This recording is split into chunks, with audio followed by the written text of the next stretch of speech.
Story zone, তোমার অনুভূতিদের খুঁজে নাও এখানেই।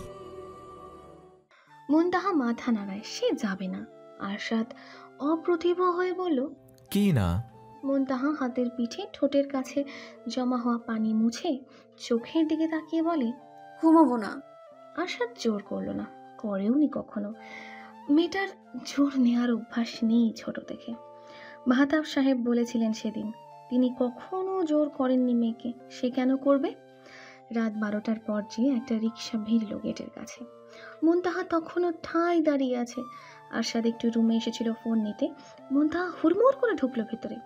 বালিশের পাশে রাখা হোনাটা তুলে গায়ে জড়াতে জড়াতে বলল, আব্বু এসেছে। আরশাদ হাসল। যাক, অমাবস্যার অন্ধকার সরেছে যাদের মুখ থেকে। আলমারি খুলে পাতলা গেঞ্জি বের করতে করতে সে হাঁক ছাড়ল। দাঁড়ান, আম্মারা ঘুমিয়ে পড়েছে, বাইরে অন্ধকার, আমি দিয়ে আসি। মুনতাহা শ্বাস আটকে অপেক্ষা করল। আরশাদ 2 সেকেন্ডের মাথায় টি শার্ট চাপিয়ে বেরোলো তাকে নিয়ে। মাহতাব সাহেব সিঁড়ি বেয়ে উঠছিলেন। আরশাদ দরজা খুলল তখনই। সিঁড়ির লাইট জ্বালানো নেই। মুনতাহা বেরিয়ে দাঁড়ালো অন্ধকারে। মাহতাব সাহেব উঠেই হাত বাড়িয়ে বুকে টেনে নিলেন তাকে। মাথায় ছোট্ট একটা চুমু খেয়ে পাশে দাঁড়িয়ে থাকা আরশাদকে বললেন, কান্না করেছে? আরশাদ মুখে কিছু বলল না, তবে চোখের ইশারায় মৃদু মাথা তোলালো। মাহতাব সাহেব বুঝলেন মেয়ে কেঁদেছে। হায় আল্লাহ, মেয়েটা একটু সময় থাকতে পারে না তাকে ছাড়া? এতদিন কিভাবে থাকবে? আরশাদ বসে আছে সোফায়। মাহতাব সাহেব বসতে বলেছেন, কি জরুরি কথা বলবেন। মুনতাহা ঘরে গেছে, দরজা ভেজানো। আরশাদ একবার বন্ধ দরজায় চোখ বুলিয়ে টেবিলে তাকালো। খাবার দাবার সব সাজিয়ে ঘরে গিয়েছে। সব থেকে খেয়াল থাকে এতটুকু মেয়ের। মাহতাব সাহেব হাত মুখ ধুয়ে আসলেন। সোফায় বসতেই আরশাদ বলল, আপনি খেয়ে আসেন আঙ্কেল, আমি অপেক্ষা করছি, সমস্যা নেই। না ঠিক আছে, রাত হয়েছে, অনেকক্ষণ যাবৎ বসে আছে। আরশাদ দ্বিরুক্তি করল না। মাহতাব সাহেব একটু সময় নিয়ে আবার বলতে শুরু করলেন, যেটা বলছিলাম আর কি, আমার একটু ঢাকার বাইরে যেতে হবে বাবা। অবশ্য একটু বললে ভুল, যেতে হবে প্রায় 7 দিনের জন্য। আগে কখনো এতদিন কোথাও থাকিনি, হয়তো গিয়েই 2-1 দিনের কাজ সেরেই চলে এসেছি। কারণটা জানোই, মন একা থাকতে ভয় পায়। খুব বেশি জরুরি না হলে আমি কোথাও থাকি না, কিন্তু এবার ব্যাপারটা একটু জটিল। তবু তুমি না থাকলে হয়তো আমি দ্বিতীয়বার ভেবে দেখতাম, হয়তো বা শেষমেশ যেতামও না। কিন্তু তুমি থাকায় চিন্তাটা একটু কম। বউ তো প্রায় সবসময় তোমার আম্মার কাছে থাকে, ওর তেমন সমস্যা হওয়ার কথা নয়। তাই বলছি, এই 7টা দিন ও তোমার কাছে থাকুক। একা থাকতে খুব ভয় পায় রাতে। আরশাদ বিনীত ভঙ্গিতে মাথা নাড়ালো, ছোট্ট করে বলল, আচ্ছা ঠিক আছে আঙ্কেল, আপনি চিন্তা করবেন না। মুনতাহা বেরিয়ে এলো তখনই। পরনে কামিজটা বদলে এসেছে, দুপাশে ঝুলছে লম্বা 2 বেনি। আরশাদ হাসলো মনে মনে। মেয়েটা সব সময় পরিপাটি হয়ে ঘুমায়, গুছিয়ে গুছিয়ে চুল বাঁধে, পাতলা আরামদায়ক জামা পরে, সবতেই যেন পরিচ্ছন্নতা। মুনতাহা স্বভাবতই প্রশ্ন ছুড়ল, আব্বু খাওনি? মাহতাব সাহেব ছোট্ট করে বললেন, এখানে আয়, বস। সবটা শুনতেই মুখটা শুকিয়ে গেল মুনতাহার। কণ্ঠে স্পষ্ট মন খারাপের আভাস নিয়ে বলল, কেন? তুমি কেন যাবে? কাজ আছে আম্মা। আচ্ছা তুই মানা করলে যাবো না। মুনতাহা চুপসে গেল। মন খারাপ হলেও ঠেলে ঠুলে বলল, না যেও, আমি থাকতে পারবো। আরশাদের কথা শুনবি কেমন? আর সাত চেয়ে আছে তার মুখের দিকেই। মুনতাহা মাথা কাত করল, অর্থাৎ সে শুনবে। তখন শেষ ভোর। কৃষ্ণবর্ণীয় কাদম্বিনীর রাজ্যের পূর্ব কিনার ঘেঁষে মুঠো মুঠো সিঁদুর গুঁড়ো স্ফুলিঙ্গের মতন ছলকে ছলকে পড়ছে। বিচ্ছুরিত অগধ রক্তিম আলোর বর্ণ খেলায় ক্রমশ মেতে উঠেছে ঘরের সাদা মুল্ক ধবল মেঝে। তখন ধীরে ধীরে সকাল হচ্ছে। মুনতাহা ঘুম, গভীর ঘুম।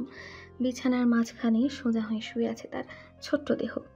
ঘুমন্ত নিরুপমে আচ্ছাদিত মুখশ্রীতে তেরছাভাবে পড়েছে সূর্যের উত্তপ্ত রশ্মি। মাহতাব সাহেব ধীর পায়ে ঘরে ঢুকলেন। প্রথমেই বাতাসের বলে ফাঁক হয়ে যাওয়া পর্দা টেনে আলোর দুয়ার পথ বন্ধ করলেন। চোখের উপর ছায়া পড়লে মুনতাহা সামান্য নড়ে চড়ে ওঠে। গলার স্বর্ণের চেইনটা বেনিতে পেঁচিয়ে গেছে। মাহতাব সাহেব মাথার কাছে বসলেন। না ডাকতেই পিট পিট করে চোখ মেলল মুনতাহা। মিষ্টি একটা হাসিতে মন ভরে গেল মাহতাব সাহেবের। আদরের সম্বোধনে ডাকে মেয়ের হাসি আরো গাঢ় করে মুখ নামিয়ে চুমু খেলেন কপালে ঠিক মাঝখানটায়। বললেন, এত হালকা ঘুম তো তুই ঘুমাস না, বুঝলি কি করে আমি এসেছি? রাতে ঘুম হয়নি? মুনতাহা এবারও হাসলো, উঠে বসে বলল, আমি তোমার গন্ধ চিনি আব্বু, তুমি পাশে বসতেই আমার ঘুমটা ভেঙে গেল। দরজা খোলা, ডাইনিং টেবিলের উপর রাখা বাদামি রঙের ব্যাগটা দেখা যাচ্ছে। ভেতরে কাপড় চোপড়, প্রয়োজনীয় জিনিসপত্র মুনতাহা নিজেই গুছিয়ে দিয়েছে রাতের বেলা। মনটা যেন তার খারাপ হয়ে গেল, হাসিটা মিলিয়ে গেল, মলিন হলো তার চোখ, কণ্ঠ হলো তার নিষ্প্রাণ। তুমি এখনই চলে যাবে আব্বু? মাত্র তো সকাল হলো, একটু পরে যাও। বাস তো 6টায় মা, টিকিট কেটে ফেলেছি, স্ট্যান্ডে পৌঁছাতে সময় লাগবে তো। তোর ঘুম ভাঙাতে চাইনি, একটু দেখতে এলাম, উঠে গেলি। এখন উঠে যখন পড়েছিস দরজাটা আটকে দিয়ে যা, আয়। মুনতাহার মুখভঙ্গির উন্নতি হলো না। মাহতাব সাহেব দাঁড়ালেন। মুনতাহা আবার একটু আবদার করলো, আব্বু তুমি তাড়াতাড়ি এসে পড়ো। মাহতাব সাহেব আবার ঝুঁকলেন, মাথার দুপাশের হাত রেখে আবার চুমু খেলেন, মাথায় কপালে পরপর কয়েকটা চুমু দিয়ে বললেন, আচ্ছা ঠিক আছে, এখন কাঁদবি না মা, যাওয়ার পরেও কাঁদবি না। মুনতাহা মানল, কাঁদল না। বাবার সব কথা অক্ষরে অক্ষরে মেনে চলাই যেন তার একমাত্র কাজ। নেমে গেল বিছানা থেকে, ঘর থেকে বেরিয়ে ডাইনিং টেবিলে রাখা ব্যাগটা নামালো, চেইন খুলতে খুলতে বলল, একটু দাঁড়াও না আব্বু, কিছু দিতে ভুলে গিয়েছি নাকি দেখে নিই। তখন সূর্যোদয়, পর্দা সরে গেছে আবার। মাহতাব সাহেব সেখানেই দাঁড়িয়ে একবার জানালার বাইরে তাকালেন। আকাশের রক্ত কৃষ্ণের মিশ্রণে চোখ ধাঁধালো, মুহূর্তেই কালো, সে তো শোকের প্রতীক। আর লাল, লাল তো বিপদ, ঘোর বিপদ। এ যেন এক আশ্চর্য কালো রক্তের ভোর। দুপুরের দিকে কলিং বেল বাজলো। মুনতাহা দরজা খুলতেই আরশাদকে দেখা গেল দাঁড়িয়ে থাকতে, পরনে শুধু ট্রাউজার, খালি গা, গলায় তোয়ালে, ভেজা চুলের পানি কাঁধে পড়ছে, কাঁধ থেকে বাহু, বুক সবখানে। মুনতাহা কপাল কুঁচকে চোখ নামালো, ঝাঁঝিয়ে উঠে বলল, আপনি বাসায় থাকেন, কিন্তু বাইরে বের হলেও এমন উদম গায়ে ঘুরেন কেন? আরশাদ সরু চোখে তাকালো, ভ্রু উঁচিয়ে বলল, গোসল করলাম মাত্র, ভেজা গায়ে জামা পরবো? তো গা মুছতে পারেন না? তোয়ালে গলায় ঝুলিয়ে রেখেছেন কেন? মুনতাহার পাল্টা প্রশ্ন, কণ্ঠে কিঞ্চিত তেজ। আরশাদ যেন আকাশ থেকে পড়ল, বিস্ময় নিয়ে বলল, আপনি তো এদিকে রাগও করেন মুনতাহা। মুনতাহা উত্তর দিল না। উপরতলা থেকে কে যেন নামছে, সিঁড়ি ভাঙার শব্দ পাওয়া যাচ্ছে। মুনতাহা সরে দাঁড়ালো চটপট, ঢোকার জায়গা দিয়ে বলল, ভেতরে আসুন, মানুষ দেখবে। আরশাদ ঢুকলো না। মনে পড়ল সেই সন্ধ্যা সে ফাইল দিতে এসেছিল আর মেয়েটা ফাইল নিয়েই মুখের উপর দরজা আটকে দিয়েছিল। ধুম, উপরতলা থেকে দুটো মহিলা নেমে এলো। ভাড়াটিয়া একবার তাদের দিকে ড্যাব ড্যাব পড়েছে, দ্রুত বেগে সিঁড়ি বেয়ে নেমে গেল। মুনতাহা স্পষ্ট দেখলো তাদের চোখে পরিহাস। আরশাদ আর চোখে দেখলো মহিলা দুটো নিচে নেমে যেতেই সেদিনকার মতোই দরজায় ঠেস দিয়ে বলল, আপনার মনে আছে মুনতাহা, আপনি একদিন আমার মুখের উপর দরজা আটকে দিয়েছিলেন? মুনতাহা বিশ্রীভাবে মুখ কুচকালো, বলল, আপনি ঢুকবেন? কি ভাবলো ওনারা? ছি! আরশাদ ঘাড় বাঁকালো। কি ভাববে, বাসায় প্রত্যেক তলায় তলায় গুঁড়ো গুঁড়ো বাচ্চারা পর্যন্ত 2-3টা করে বিয়ের মিষ্টি খেয়েছে। সবাই জানে আমরা বিবাহিত, এত ভাবাভাবির কিছু তো দেখছি না। তবুও ধ্যাৎ, আপনি আসেন না, বাইরে দাঁড়িয়ে থাকবেন নাকি? আরশাদ ঢুকতে ঢুকতে বলল, আপনি আমাকে কি বলেছিলেন প্রথম দিন মনে আছে? আব্বু বাসায় নেই, পরে আসেন। আজকেও তো আব্বু বাসায় নেই, আর আপনি আমাকে ঢোকার জন্য জোর করছেন। সময় কথা বলে, দেখেছেন? ইস, আপনি এত বদলে গেলেন মুনতাহা। শেষের কথাটায় ঠাঠা সুর। মুনতাহা পূর্বের শট টেনে বলল, আমি মোটেও জোর করিনি আপনাকে। করেছেন। মুনতাহা দরজা আটকাচ্ছে। আরশাদ ঘরের দিকে তাকালো, পড়ার টেবিলে খাতাপত্র খোলা, বলল, পড়াশোনা করছিলেন নাকি? উত্তর এলো, হুম। ঘন্টা খানেকের মধ্যে বইপত্র জামা কাপড় সমেত মুনতাহাকে নিজের ঘরে নিয়ে এলো আরশাদ। বলে দিল ও বাসায় যেতে না, এখানেই থাকতে। মুনতাহা দ্বিরুক্তি করেনি। মুনতাহা খুন্তি ধরতেই আন্তারা নানা করে উঠলেন, না, তুমি পারবা না আম্মু, আমি করছি, তুমি ঘরে যাও। মুনতাহা বোকা বোকা চোখে তাকালো। একটু বুঝাবার পর থেকে এই রান্নাঘরের সাথে বিশেষ সখ্যতা তার। একটু আধটু রান্না শেখার পর থেকে আর বাসায় কোনো খালা আসতে মানা করে দিয়েছিল সে। খালার রান্নার থেকে নিজের রান্নাই ভালো লাগে। কত শত হাত পুড়েছে, আঙুল কেটেছে, বাবা ধমকে ধমকে বলেছে রান্নাঘরে যেতে না, তবু সে গিয়েছে। তারা খুন্তি নিয়ে নিজেই পেঁয়াজ ভাজছেন। মুনতাহা মিনমিন করে বলল, আমি পারি মা। না না, তেল ছিটকাবে। ঘরে যাও, ঘুমাও গিয়ে একটু। আরশাদ চলে আসবে একটু পর। একা একা লাগছে। মুনতাহা হকচকালো, দৃষ্টি বাঁচিয়ে চোরা কণ্ঠে বলল, না না তো। রান্নাঘরের ভ্যাপসা গরমে ছাই রঙা শাড়ি পরিহিত ঘরমাক্ত রমণীকে দেখে কিছুক্ষণের জন্য যেন বশীভূত হয়ে গেল আরশাদ। পুরুষ চোখে লাজহীন মণি যে সরাসরি আটকালো লাল রঙা ভিজে ওঠা ব্লাউজে, কোমরের পিছুয়ের অনাবৃত অংশে, কাঁধে আঁচল উঠানো উন্মুক্ত উদরে, পিঠ ভর্তি ঘামের নহরে। আরশাদ চোখ নামালো। তার বউটা সুন্দর, মাশাআল্লাহ।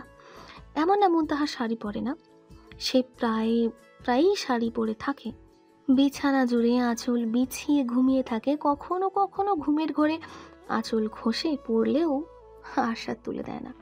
ঘুম ভাঙলে নিয়ম করে লজ্জা পায় মেয়েটা। আরশাদ তখন অনিচ্ছায় হলেও কাছে ডুবে থাকে। সেই লজ্জা পাওয়াটা তার দেখা হয় না, কিন্তু সে জানে মেয়েটা লজ্জা পায়, খুব লজ্জা পায়। এত লজ্জাবতী গাছও পায় না। মনে মনে শাড়ি পোশাকটাকে সবচাইতে অশালীন পোশাকের তকমা লাগিয়ে এগুলো আরশাদ বলল, গলা বাড়িয়ে ডাকে, মুনতাহা একা একা কি করছেন? আম্মা কোথায়? মুনতাহা তড়িঘড়ি করে আঁচল নামায় কাঁধ থেকে। উল্টো দিকে ফিরেছিল বলে বুঝতেই পারেনি পেছনে কেউ আছে। আরশাদ সূক্ষ্ম চোখের দেখে তার ঠোঁট কাঁপানো লজ্জা। মুনতাহা আমতা আমতা করে বলে, একা একা না, মা ছিল সাথেই। এই যে একটু আগে ঘরে গেছে। কি করছেন? মুনতাহা বটির দিকে তাকায় একবার, মুখ তুলে উত্তর দেয়, শশা কাটছিলাম। কাটা হলে ঘরে আসেন। সংক্ষিপ্ত কথাটা বলে এক মুহূর্ত দাঁড়ায় না আরশাদ। ঘরে ঢোকার আগে একবার ড্রয়িং রুমের সোফায় চোখ যায়। সাবিনা বেগম বসে আছেন, মুখ থমথমে, আরশাদের দিকেই নিবদ্ধ চোখ জোড়া। আরশাদ খেয়াল করেনি দাদু এখানেই ছিল এতক্ষণ। কি হয়েছে দাদু, কিছু বলবে? সাবিনা বেগম হতাশ কণ্ঠে বললেন, এতটুকুন বউটরে কে আপনি কইরা না কয়? আরশাদ হাসে, কয়েক কদম এগিয়ে কাছাকাছি যেয়ে কণ্ঠ নামিয়ে বলে, চাঁদ বলে কথা দাদু, সম্মান তো করতেই হবে। বিছানায় হেলান দিয়ে হাঁটু ভেঙে বসা মুনতাহা, কোলে বই, খুব সম্ভবত কোনো ইংলিশ নোভেল পড়ছে। হাঁটুতে ঠেস দিয়ে পেটের উপর দাঁড় করানো বইটা, বিধায় নামটা দেখা যাচ্ছে না।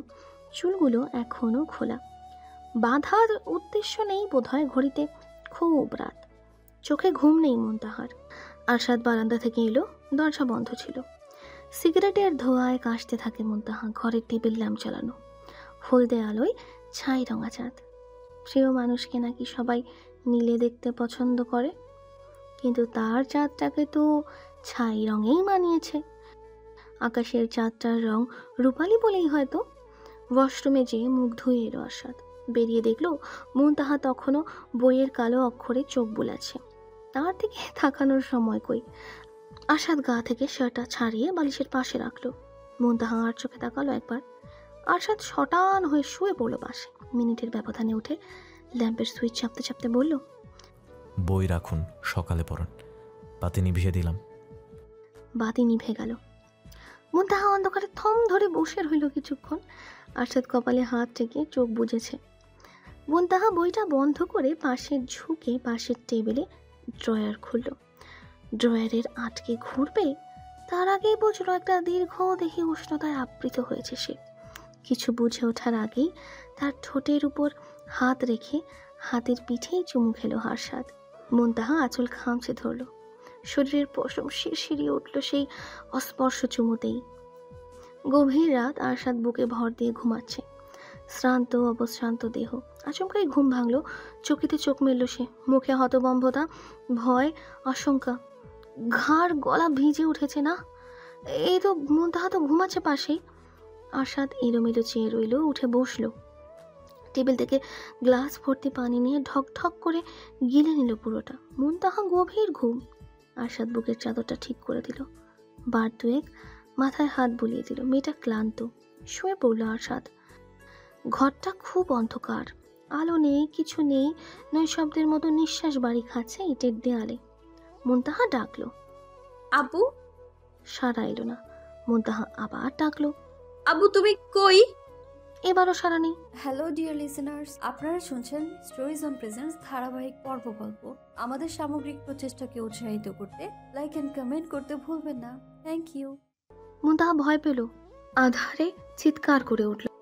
আব্বু, আলো জ্বালান, আলো জ্বালান। মুনতাহা ধরফরিয়ে উঠে বসেছে।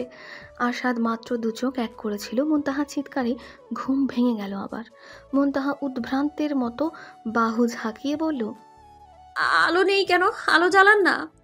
আরশাদ উঠে বসলো, ল্যাম্প জ্বালিয়ে দিল। হলদে আলোয় ভরে উঠল ঘর। মেয়েটা কাঁপছে রীতিমতো, খিচুনি রোগীর মতো হাত পা কাঁপছে। এক পলক আরশাদের দিকে চেয়ে বুকের চাদরটা খামচে ধরল সে। থমকানো কণ্ঠে বলল, আমার ফোন কোথায়? আমার ফোন আব্বু। আরশাদ জ্ঞান শূন্যের মতো চেয়ে রইল কিছুক্ষণ। জিভ দিয়ে ঠোঁট ভিজিয়ে নরম গলায় বলল, খারাপ স্বপ্ন দেখেছেন? এই তো আমি, কিছু হয়নি। মুনতাহা অসহায়ের মতো চাইল। এদিক ওদিক দেখে বুকের পাশ ঘেঁষে বলল, আব্বু, আমি আব্বুকে আমি ডাকলাম, আব্বু শুনলো না। আমার ফোনটা দিন না। আরশাদ গলা পরিষ্কার করলো, এক হাতে জড়িয়ে ধরলো মুনতাহাকে। ঘড়ি দেখে বলল, ভোর 4টা বাজে মুনতাহা, এখন ফোন করবেন? আঙ্কেলের সাথে তো রাতেই কথা হলো। আমি কথা বলবো। আরশাদ মানা করলো না আর। বালিশের পাশ থেকে ফোন নিয়ে তক্ষুনি ফোন দিল মুনতাহা। দুবার রিং হয়ে হয়ে কেটে গেল। মুনতাহা ফোপাচ্ছে তখন। আরশাদ নিজেও খানিকটা শঙ্কিত। তৃতীয়বারে ফোন ধরলেন মাহতাব সাহেব। ঘুম জড়ানো কণ্ঠে বললেন, হ্যাঁ আব্বা, কি হয়েছে? ঠিক আছিস? আব্বু, আব্বু তুমি? কথা বলতে পারলো না মাহতাব সাহেব। চিন্তিত কণ্ঠে বললেন, কাঁদছিস কেন? দেখি আরশাদকে দে, কি হয়েছে? ফোন কেটে বাতি নিভিয়ে দিল আরশাদ। মুনতাহাকে শুয়ে দিয়ে বলল, ঘুমান, আঙ্কেল ঠিক আছে। বেশি চিন্তা করছেন, সেজন্যই স্বপ্নে উল্টোপাল্টা দেখছেন মুনতাহা। নিশ্চিন্তে ঘুমান তো, আমি আছি তো। মুনতাহা ঘুমিয়ে পড়ল কিছুক্ষণের মধ্যেই। বাইরে যখন ভোর হয়ে গেছে। মুনতাহা ঘুমালেও আরশাদ ঘুমালো না। বাকিটা রাত স্ত্রীর মাথায় হাত বুলিয়েই কাটল তার। কানে অবিশ্রাম বেজে চলল স্বপ্নে শোনা সেই ডাহুক পাখির ডাক, বিরহের করুণ ডাক। অবচেতন মস্তিষ্ক খুঁজে বেড়ালো স্বপ্নের ব্যাখ্যা। আরশাদ চোখের পাতা এক করতে পারল না, কিছুতেই পারল না। ময়ূখের তপ্ত ছটায় ভোর কেটেছে অনেকক্ষণ। সেদিন সকালে আরশাদকে আর খালি গায়ে ঘুরে বেড়াতে দেখা গেল না। ফুলহাতা ধবধবে শার্টে আগাগোড়া আটশাট পোশাকে নাস্তার টেবিলে বসল সে। মিনিট 10 মধ্যে নাস্তা সেরে উঠেও গেল। মুনতাহা বিছানা ঝাড়ছিল তখন আরশাদ ঘরে ঢুকলো। এক পলক দেখে ড্রয়ার খুলে ঘড়ি বের করলো, হাতে পড়তে পড়তে বলল, আপনি একা একা ছাদে যাবেন না, যেতে হলে আম্মাকে সাথে নিয়ে যাবেন, ঠিক আছে? মুনতাহা মাথা নাড়ালো, মুখে বলল, আচ্ছা। আম্মা ওকে তোমার কাছেই রাখবে, একা বাইরে যেতে দিবে না, ওই ফ্ল্যাটেও না। আন্তারা কি যেন দেখলেন ছেলের চোখে। সন্ধানী কণ্ঠে বললেন, কিছু হয়েছে বাবা? আরশাদ কি যেন ভাবে। সাবিনা বেগমের পাশে বসে লাজুকভাবে হাসতে থাকা মুনতাহার দিকে চেয়ে কি যেন দেখে। নিশ্চিত দাদি উল্টাপাল্টা কিছু বলেছে। আরশাদ চোখ সরায়, অতঃপর মৃদু গতিতে মাথা নাড়িয়ে বলে, না কিছু হয়নি, সাবধানে থেকো। সপ্তাহ আর বেশি কেটে গেল যেন চোখের পলকে। মাহতাব সাহেব ফিরবেন আজ। মেয়েকে ফোন করেছিলেন বিকেলে, কাজ শেষ তার, রাতের মধ্যে পৌঁছে যাবেন। সেই বিকেল থেকেই একগাল হাসি নিয়ে বসেছে মুনতাহা, সরছেই না। আরশাদ ফিরল সন্ধ্যার দিকে। মুনতাহা দরজা খুলতেই তার হাসি দেখে নিজেও হেসে ফেলল। ঢুকতে ঢুকতে বলল, যাক হেসেছেন, তবে কেঁদে কেঁদেই তো সপ্তাহ কাটিয়েছেন পুরো। মুনতাহার হাসি চওড়া হলো। হাত বাড়িয়ে আরশাদের ব্যাগটা নিল সে। আরশাদ আশেপাশে তাকালো। ড্রয়িং রুমে কেউ নেই, দাদির ঘরের দরজা বন্ধ। তার আম্মার ঘরেও। চট করে মুনতাহার কপাল টেনে ছোট্ট একটা চুমু খেয়ে নিয়ে বলল, আমার থেকে দূরে যেতে আপনার এত হাসি চাঁদ? মুনতাহা লাজুক ভঙ্গিতে মুখ ঝুঁকিয়ে নিল। চাঁদ ডাকায় সে লজ্জা পেয়েছে। আরশাদ জুতো খুলতে ব্যস্ত হলো। মুনতাহা চুপটি করে দাঁড়িয়ে রইল পাশে, রোজই থাকে। আরশাদ জুতো খুলে পাশে তুলে রেখে ধীর কণ্ঠে বলল, পানি দিয়ে তো মুনতাহা। এক নিঃশ্বাসে ঠান্ডা পানিটা ঢকঢক করে খেয়ে নিল। মুনতাহা তার ঘেমে নেতিয়ে যাওয়া শার্টটা বারান্দায় মেলতে গিয়েছে। আরশাদ মাথার নিচে হাত দিয়ে শটান হয়ে শুয়ে পড়ল বিছানার মাঝখানে। ফ্যান ঘুরছে ভন ভন করে, বা হাতটা মেলে বিছানার বাপাশে রাখলো। মেয়েটা আজ ঘুমাবে না এখানে, খালি খালি লাগবে, তার অভ্যেস হয়ে গেছে। মুনতাহা ফিরে এলো এক পলক আরশাদকে দেখে, পানের গ্লাসটা বিছানা থেকে সরিয়ে সাইড টেবিলে রাখলো। ঝুঁকে ড্রয়ার খুললো, ঘড়িটা ঢুকিয়ে রাখলো ভেতরে। আরশাদ উঠে বসেছে। মুনতাহা ড্রয়ার আটকে সোজা হতেই ভরাট কণ্ঠে ডাকলো সে। এদিকে আসেন। মুনতাহা ঘাড় ঘুরালো, দৃষ্টি বিনিময় হলো। আরশাদের চোখে স্পষ্ট আহ্বান। মুনতাহা বুঝে চোখ নামিয়ে নেয়, ধীর পায়ে কাছাকাছি যেয়ে দাঁড়াতেই বাহু টেনে কোলের উপর বসিয়ে নেয় আরশাদ। মুনতাহা মুখ তোলে না। আরশাদ বাম গালে হাত রেখে বিষাদ নিয়ে বলে, এই ঘরটা অমাবস্যায় ডুবে যাবে। মুনতাহা আরও একটু নতজানু হয়। আরশাদ সময় নিয়ে গাঢ় স্পর্শ আঁকে। মুনতাহা মিনমিন করে বলে, 2-1 দিন আব্বুর কাছে থাকি। আরশাদ থামে, গালের হাতটা সরিয়ে কপালের চুল গুছিয়ে দেয়, বলে, আমি আপনাকে কিছু বলেছি? আপনার যতদিন ইচ্ছা থাকেন, ইচ্ছে হলে আসবেন, না আসলেও আমি কিছু বলবো না। মুনতাহা তাকায় এতক্ষণে আরশাদের চোখে মুগ্ধতা। সে আজকাল দেখতে পায়, বুঝতে পারে। মুনতাহা মনে মনে সদুক্তি করে বলল, আচ্ছা, আপনি ওকে বোঝেন? আপনি ওই চোখে যতটুকু মুগ্ধতা নিয়ে তাকান, তার থেকে 1000 গুণ বেশি মুগ্ধতা নিয়ে আমি আপনার দিকে তাকাই। মাহতাব সাহেব ফিরেছেন গুনে গুনে 11 দিন পর। 7 দিনের জায়গায় 11 দিন। মেয়ে নিশ্চিত অভিমানে রুষ্টপুষ্ট হয়ে আছে। রাস্তা শুনশান, রাত অনেক। সিএনজি থেকে নামতেই আরশাদ এগিয়ে এলো। মাহতাব সাহেব বিস্তর হেসে জড়িয়ে ধরলেন সস্নেহে। পিঠ চাপড়ে বললেন, কষ্ট করে আবার নামতে গেলি কেন বাবা? আপনার মেয়ে আমাকে নিশ্চিত শুলে জড়াতো, এখন নিচে না নিয়ে আসলে। ভুল এসেছে?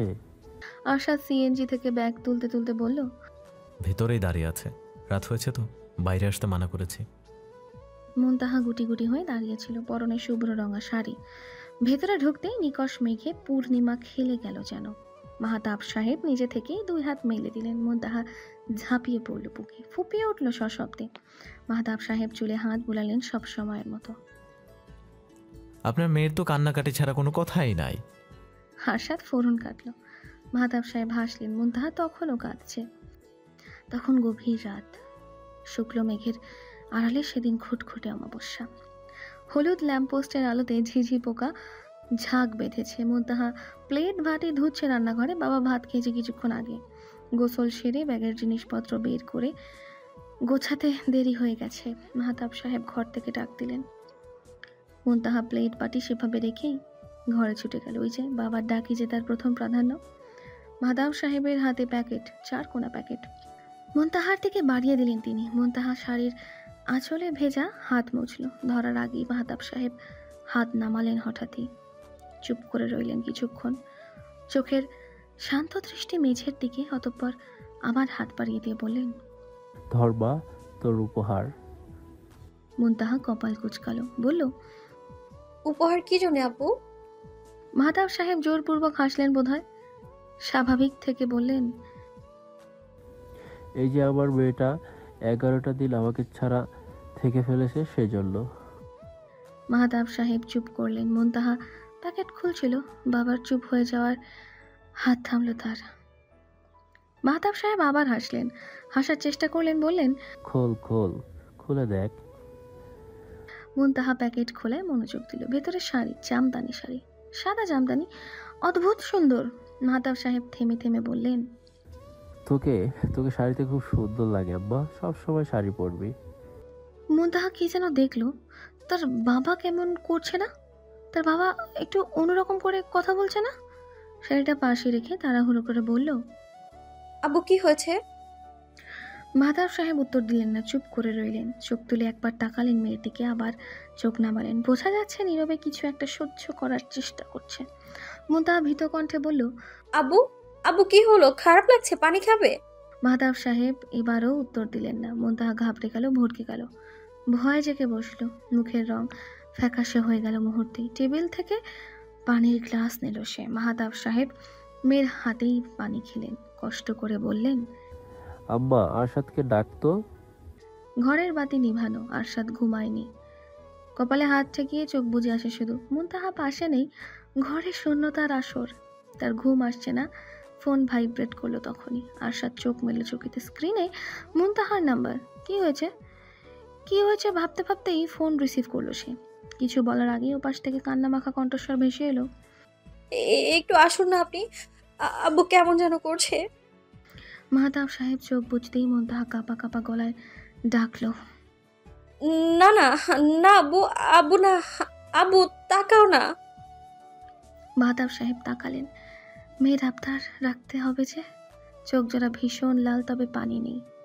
আরশাদ ক্ষীণ ভরসায় তার হাত ধরে বলল, কিছু হবে না আঙ্কেল, আর একটু, চলে এসেছে। মাহতাব সাহেব ঢোক গিললেন বোধহয়। শরীরটা একটু কেঁপে উঠল। আরশাদ বুঝতে চেয়েও বুঝতে চাইছে না। মাহতাব সাহেব হঠাৎই পূর্ণ দৃষ্টিতে তাকালেন, পরিষ্কার কণ্ঠে ডাকলেন, আরশাদ শোনো। আরশাদ ঝুঁকল। মুনতাহা বুকে জাপটে ধরে কাঁদছে। মাহতাব সাহেব শেষবারের মতো কাঁপা হাতে মেয়ের মাথায় হাত বুলিয়ে আরশাদের দিকে তাকালেন। ফিসফিস করে আরশাদকে বললেন, এই যেন ওর শেষ কান্না হয়, আঙ্কেল। মনে রেখো। আরশাদের চোখে পানি, কণ্ঠ কাঁপা কাঁপা। মাহতাব সাহেবের চোখের কোনা বেয়ে জল গড়ালো নীরবে। মেয়েকে আর দেখা হবে না। আফসোস যে এই একটাই। কিছুক্ষণের মধ্যেই শরীরটা নিস্তেজ হয়ে গেল। মাথায় হাত বুলাতে থাকা হাতটা থেমে গেল হুট করে। মাহতাব সাহেব চোখ বুঝলেন। আরশাদ নিজেকে শক্ত করতে চাইল, পারল না। মুনতাহা বুক থেকে মুখ তুলল। টিপটিপ আওয়াজটা থেমে গেল কেন? শিশুর মতন একবার আরশাদের দিকে চাইল সে। পরক্ষণেই বাবার গালে হাত রেখে অবুঝ স্বরে ডাকলো, আব্বু, আব্বু কথা বলো, আব্বু। মাহতাব সাহেব কথা বললেন না। মুনতাহা চিৎকার করলো, গলা দিয়ে রক্ত বেরিয়ে যাওয়ার উপক্রম, কণ্ঠে আহাজারির আবদার, আব্বু তাকাও না আব্বু, ও আব্বু তাকাও। আজানের সুর ভেসে এলো। ফজর ওয়াক্ত, নতুন ভোর, নতুন প্রত্যুষ। মুনতাহা তার আদরের শক্ত বুকের বাঁ পাশটায় এলোমেলো হাত বুলিয়ে আস্তে করে ডাকলো, আব্বু নামাজ পড়বে না? আন্তারা মুখে আঁচল চাপা দিলেন। মুনতাহা তাকালো একবার, চোখ দুটো শুকনো, অনুভূতির খরা লেগেছে। নীরব আর্তনাদরা হাহাকারে ফাটছে। আন্তারা দেখতে পারলেন না। মুখ অন্যদিকে ফিরিয়ে নিলেন। মুনতাহা কাঁদল না। খুব স্বাভাবিক ভঙ্গিতে চোখ ফিরিয়ে মাথাটা পুনরায় এলিয়ে দিল বাবার বুকে। বুকটা ঠান্ডা, বরফের মতো। এত ঠান্ডা কেন? শীত পড়েছে নাকি? মুনতাহা ধীর পায়ে উঠে ফ্যান বন্ধ করে এলো। আবারও পূর্বের মতো বুকে মাথা পেতে ছোট্ট করে চুমু খেলো মাঝখানটায়। আন্তারা ফের ডুকরে উঠলেন। মেয়েটা কম করে হলেও হাজার খানেক চুমু খেয়েছে। মুনতাহা আদর করে বলল, এ আব্বু, তোমার ঘুমটা এত গাঢ় না, ওঠো না। মাহতাব সাহেব উঠলেন না। লাশ কি আর আবদার রাখতে পারে? মুনতাহা আবার বলল, তুমি না বলো নামাজ না পড়লে আল্লাহ রাগ করে? ওঠো না আব্বু, ওয়াক্ত পেরিয়ে যাচ্ছে তো, পরে কাজা হয়ে যাবে। আন্তারা নির্বাক চেয়ে রইলেন। সাবিনা বেগম এক কোনায় বসে চোখের জল মুছলেন গোপনে। মিঠার এবার কাঁথা দরকার। অনেকক্ষণ হলো চুপ করে আছে। আজান শেষে মৃত্যু ঘোষণা হলো। একটি শোক সংবাদ ধ্বনিতে চারপাশ নিঝুম ভোর আলোড়িত হতেই ঘরে প্রবেশ করলো আরশাদ। মসজিদে গিয়েছিল, জানাজার কথা বলে এসেছে। মুনতাহা মাথা তুলে মনোযোগ দিয়ে মাইকিং শুনছে। রক্তলাল নিষ্প্রাণ চোখ দুটিতে আকাশ ছোঁয়া অবিশ্বাস। মাইকিং শেষ হলো। মুনতাহা আবার কান পাতল বুকে। এই ঘোষণায় তার কিচ্ছু যায় আসে না। সেই তো বাবার বুকেই আছে। এই তো বাবা, একটু পরেই উঠে যাবে। মাথায় হাত বুলিয়ে বলবে। আরশাদ ধীর পায়ে এগুলো। পদচারণের শব্দ নেই। আন্তারার সাথে চোখাচোখি হলো একবার। মুনতাহাকে সরানো যাচ্ছে না কিছুতেই। বাবার বুক থেকে কিছুতেই সরবে না সে। আরশাদের সাথে একচোট চিল্লাচিল্লি করেছে। শেষমেশ তাকে না সরিয়েই তখন বেরিয়ে গিয়েছিল আরশাদ। আরশাদ কাছে গেলেও মুনতাহা মুখ তুলে তাকায় না। আরশাদ মৃত চোখে দেখে সে পাশে দাঁড়ানো মাত্র মুনতাহা বুকের শার্ট মুচড়ে ধরেছে। কি করবে এই মেয়েকে নিয়ে? দিশেহারা লাগলো। অ্যাম্বুলেন্স এসেছিল। আরশাদ মানা করে দিল। যখন মুনতাহা কান্না থামিয়ে ফ্যাল করে চেয়েছিল, মিনমিন করে বলছিল, সেই যে কান্না থামিয়েছে, মুনতাহা এখনো অবধি আর কাঁদেনি। এক ফোঁটা জল গড়ায়নি কালপে। লাশ বেশিক্ষণ রাখতে হয় না, দাফন করতে হবে। আরশাদ গোপনে দীর্ঘশ্বাস ফেলল। হ্যালো ডিয়ার লিসেনার্স, আপনারা শুনছেন স্টোরিজ অন প্রেজেন্স ধারাবাহিক পর্ব গল্প। আমাদের সামগ্রিক প্রচেষ্টাকে উৎসাহিত করতে লাইক অ্যান্ড কমেন্ট করতে ভুলবেন না। Thank you.